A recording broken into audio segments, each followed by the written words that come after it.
What's up, guys? This is Ian here, coach of your Ladner Lanturn, bringing you guys our Week 11 team builder for the PTL or the Pokemon Tri-League. We're getting hella deep into the season, excuse me, and we're getting to the point where it's going to be only a couple of weeks before I find out where I'm sort of locked in into the season. Obviously, I can't demote, so there's really no downside to just losing every game at this point, besides, my personal pride. 15-week season, I would love to hit at least 8 wins, stay above a 500 record. The best I could hit now, I think, is 11-4. Seems unlikely to me, but it's very possible. 9 wins would basically be best case scenario, and so that's what I'm going to aim for. Let's run through Mokey's team as we are taking on Mokey in the Golden City Gardevoirs this week. He has Tapu Koko Z-User, Mega Medicham, Amoonguss, Azumarill, Cofagrigus, Incineroar, Silvally, Druddigon, Fortress, Meloetta Z-User, Murkrow, and Yanma Z-User. Priority in Mega Medicham with Fake Out, Bullet Punch, Azumarill with Aqua Jet, Incineroar with Fake Out, and Meloetta with Quick Attack. Hazard setting in Cofagrigus with Toxic Spikes, Druddigon with Rocks, Fortress with Rocks, Toxic Spikes, and Spikes. Removal options in Tapu Koko with Defog, Silvally with Defog, Fortress with Rapid Spin, Murkrow with Defog, and Yanma with Defog, I believe. 4 times weaknesses in Fortress to Fire and Yanma to Rock. This is a very well-rounded team that has been having a lot of success this season. He is in first place, and I don't have a good matchup, so we're going with some offensive stuff. You may have noticed we made some drops, and I'll talk about them now. I made these after my battle with Ange and before this battle, obviously. So I ended up dropping Slowking for Azelf, and I dropped Registeel for Empoleon. So I kept the same typings that I had. I think I gained a Stealth Rocker, which was helpful. Registeel was just way too passive of a Steel type, and Empoleon is a much more active Steel type on the team. I upgraded my speed a little bit, but took away a Trick Room setter, so my Trick Room options aren't as open as they were before, now that my only setter is Mimikyu. For the Wishy-Washy there. This is the last week to make transactions, so I may look at getting rid of Wishy-Washy before the end of the season here. And yeah, I love Azelf's offensive capabilities.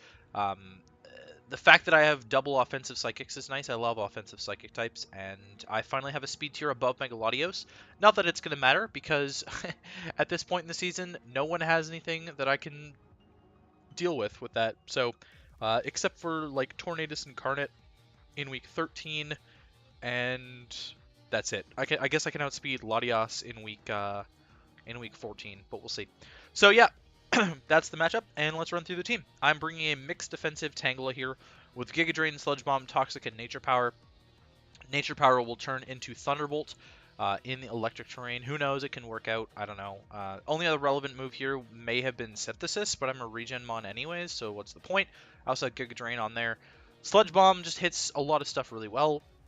I thought about running HP Fire for the Fortress, but I don't really care because I have other answers to the Fortress to switch in. So yeah, that is that's the Tangela set there pretty much. Again, mixed defensive with all this coverage. This is my main Koko answer. It's a secondary Azumarill answer, and it's a primary Mega Medicham answer. So essentially I have nothing for the 3 of them combined, which is a big problem, and I'm probably going to lose, but there you go. MV's wife, the Empoleon, with safety goggles. This is an Amoonguss switch in every single time. It gets up rocks for free on the Amoonguss. Obviously, it can't Spore me, and then I get to just Ice Beam it down. Ice Beam and Scald is decent coverage against the team. Just being able to burn some of his physical attackers might be like really helpful. And Empoleon is best defogger, so obviously Stealth Rocks plus defog is helpful. I'm actually running a relatively offensive Empoleon as well, just because I want to get good Scald burns on things switching into this. So things like the Tapu Koko, I don't want it to switch into me for free, and things like the Incineroar, same thing. And this is essentially a really good way to be able to break down the Amoonguss. And yeah, that's about it for the Empoleon. Offensive Zapdos, Thunderbolt, Volt Switch, Heat Wave, Roost. No ground type on this team, so Volt Switch is 100% free. Except if Silvally ground comes, and it doesn't really matter because I have Heat Wave. Heat Wave is going to be able to blow through the Fortress and the Amoonguss, which is, I would imagine, his primary Zapdos switch in. outside of like Druddigon and Tapu Koko, but Tapu Koko doesn't want to get chipped really unless it's running a roost set. Same with Druddigon, so I think Zapdos has a really strong offensive matchup here. I speed tie the Medicham. I don't need to be modest necessarily. Just max special attack is a lot of damage. Thunderbolt coming off is just going to hurt so hard, and I opted to run Roost over Defog because Empoleon has Defog, so I can afford to run Roost here. Get some recovery back, as this could be a decent switch into the Medicham. I forgot to change this to static. There we go. So now the Medicham and the Azumarill might get paralyzed. Mamoswine, I'm bringing a Rocker Mamoswine. Oh my god, Scarf Mamoswine.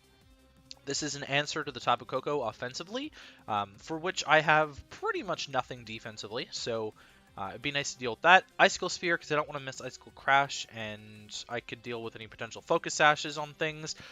Also, I wanted non-contact moves, but not that it would have been anyways, but yeah. It'll be a decent way to bypass the Druddigon's Rocky Helmet, and if I get 5 rolls, then it can hit a little bit harder. So there you go.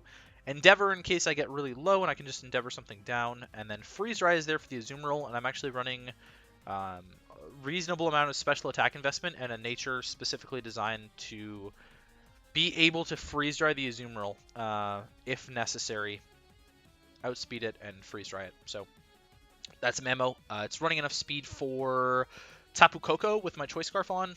He's got a few knockoff users. I count 3 off the top of my head. So I could lose the Scarf, but there's nothing slow that I wouldn't be outspeeding anyways, so it doesn't matter, essentially is what I'm saying. It won't matter.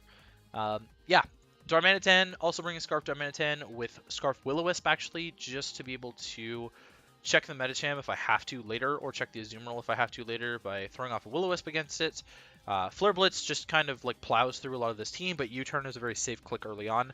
I'm thinking something like Rocky Helmet and Incineroar is coming to check this, so I've also got the Earthquake on there.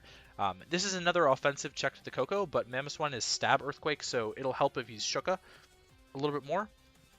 Max speed, so I speed tie with Solvali and Yanma. I don't need rock coverage for the Yanma. Flare Blitz is fine. And yeah, that's Darmanitan. And then last but not least, we're bringing PTSD, the Azelf. It's nicknamed PTSD because Dom ran a banded Azelf against me in UPBA Season 1 and pushed my shit in, so we're running... Yeah, that's why it's called PTSD, because I get flashbacks. So this is Assault Vest because I just slapped an item on. I didn't want to run Life Orb. Expert Belt didn't seem strong enough, so we're running AV just because it's a nice, easy, slappable item. U-Turn, Flamethrower, Psychic, and Shadow Ball. Azelf's an offensive monster, and I'm 100% drafting this thing again. I did not realize how strong it actually was, stat-wise. I always thought that Alakazam was just a better pick in Tier 2, but Azelf is so good. Its coverage options are out the wazoo. The fact that it gets Flamethrower and Thunderbolt, like, it sucks that it doesn't get Ice Beam, of course. It would probably be really broken if it had Ice Beam as well, but like almost perfect coverage, and then you slap HP Ice on there and you're also okay. So I love the Mon. Love it. Having built with it one time, I would 100% draft this again. Enough speed on here for Mega Medicham, which is the best thing I can outspeed. And yeah, which gives me a lot of HP investment, actually. I could have opted to run Modest with no HP investment, but I would have speed tied max speed Mega Medicham, which also speed ties with Zapdos, so I have a feeling he might actually run that. Yeah, it's entirely possible in my mind that he might run max speed Mega Medicham to speed tie with Zapdos, so I opted to outspeed him guaranteed, which is nice, and it lets me have some bulk to back up the Assault Vest, so that's always helpful. In terms of what I didn't bring, this is the first game this season that Mega Latios is not coming to. Why, you may ask? Well, I see Double Fairy on that team. I also see Cofagrigus on that team. And I see Incineroar on that team, and Meloetta, and Murkrow, and Fortress, which essentially forces me to run HP Fire, and Silvally, which is a great pivot. So, yeah, Mega Latios, the only thing I see it beating is, like, Druddigon, Amoonguss on this team, which isn't worth it to me, because I have better ways to beat Amoonguss in Azelf anyways, which doesn't have to rely on a Megastone, so I can have an item. And Druddigon, I just don't really care about, if I'm being honest. Like, Mamoswine and Empoleon can both deal with Druddigon very well. Azelf can relatively deal with it, so definitely have options there. Mimikyu, which would be a reasonable answer to the Mega Medicham. Mummy is such a problem if I take Mummy from the Kofgrigus, so I'm not going to roll with that. Intimidate from Incineroar is a problem, excuse me. And it's so frail for things like Mega Medichem's Bullet Punch and Azumarill's Aqua Jet that it just didn't seem worth it, and Amoonguss can clear Smog me. Like, setup is just not good against this team, so didn't opt to go with Mimikyu, because Fortress can also just hard wall it unless I run HP Fire. It would have to be some janky Mimikyu set that I'm not willing to run. Mienshao, Kofgrigus walls it. That's essentially Kofgrigus plus Amoonguss is just such a good defensive core against my team, really, that Mienshao is not worth it whatsoever, especially with Double Fairy. Like, he has all the checks in the world to fighting types, and it's not worth bringing it. Wishy-Washy is not good this matchup, even slightly. It just can't do anything, man. It just dies to Coco for free. Can't do anything. Scrafty, I was considering, but then I saw Double Fairy plus Mega Medicham, and it's like, why? So essentially, these are the only 6 I could bring outside of a random Mega Latios thrown in there, which I didn't think was worth it, really. Unless my Mega Latios was designed to be, like, super fat to take on Tapu Koko and Mega Medicham, maybe, but I watched this team, especially Mega Medicham, take on a Mega Latios and, like, two-shot it with Zen Headbutt, almost. So, no, essentially is what I'm saying to that. No. Yeah, I have a bad feeling that I'm going to lose this game, but we're going to take it in stride and hopefully win. I've got some crazy tech on here, of course. Things like the Freeze Dry on the Memo is like a little bit insane. Things like the Will-O-Wisp on the Darmanitan is pretty cool tech, and the Nature Power on the Tangela. Who knows? Maybe it'll work. It doesn't have to, but it's like nice neutral damage against something like Incineroar. So there you go. That's going to be the team, guys. Hopefully you enjoy, and hopefully I win. Obviously, that's the biggest hope. But if we don't, then that's fine. And I'll catch you guys for the match.